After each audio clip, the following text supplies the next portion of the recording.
ಸರ್ವ ಕರ್ನಾಟಕ ನ್ಯೂಸ್ಗೆ ಸ್ವಾಗತ.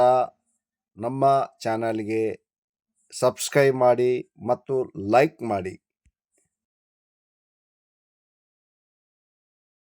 Everyone, I greet you all. International Human Rights Commission, Geneva, on behalf of Indian chapter. IHRC Geneva is a global organization dedicated to the promoting human rights and protecting the issues and the commissions. IHRC Geneva is a consultative status with the United Nations Economic and Social Council, and also it is affiliated with the United Nations Office of the High Commission of Human Rights.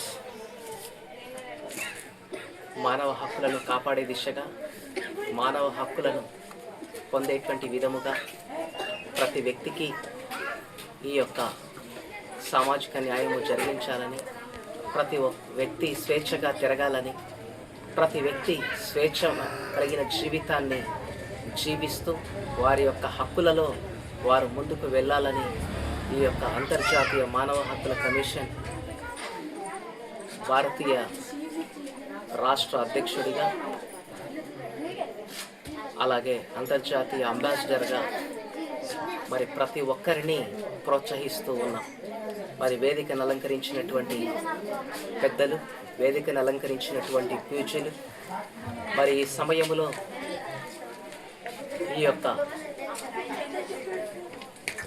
మానవ హక్కులను కాపాడే దిశగా, మానవ హక్కులకు భంగం కలిగితే సహించేది లేదు, ಮಾನವ ಹಕ್ಕುಲ ಗಲಮು ಭಂಗಪಡಿಸಿದ್ದರೆ ಅದನ್ನು ಸಹಿಸುವುದಿಲ್ಲ.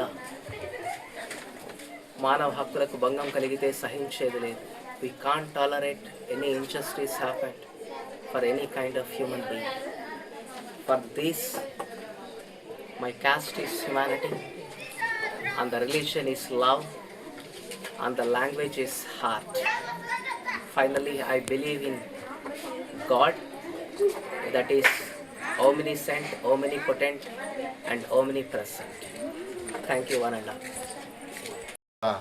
ಇಂಟರ್ನ್ಯಾಷನಲ್ ಕಮಿಟಿಯವರಿಗೆ ನನ್ನ ಹೃದಯಪೂರ್ವಕ ವಂದನೆಗಳನ್ನು ತಿಳಿಸೋನಾಗಿದ್ದೇನೆ. ಅದೇ ರೀತಿಯಾಗಿ ನಮ್ಮ ಒಂದು ಭಾರತ ದೇಶದ ಅಂಬಾಸಿಡರಾಗಿ ಕೆಲಸ ಮಾಡುವಂಥ ಡಾಕ್ಟರ್ ರಾಜೇಂದ್ರನ್ ವಿಜ್ಞಾನ ಕುಂದವರವರಿಗೆ ನಮ್ಮ ಹೃದಯಪೂರ್ವಕ ವಂದನೆಗಳನ್ನು ತಿಳಿಸೋನಾಗಿದ್ದೇನೆ. ನಿಜವಾಗ್ಲೂ ಅವರ ಜೊತೆಯಾಗಿದ್ದುಕೊಂಡು ಕೆಲಸ ಮಾಡೋದು ನನಗೆಷ್ಟೋ ಅದು ಶ್ಲಾಘನೀಯವಿದೆ, ಎಷ್ಟೋ ಭಾಗ್ಯವಿದಾಗೆ ನಾನು ನೆನೆಸುತ್ತೇನೆ.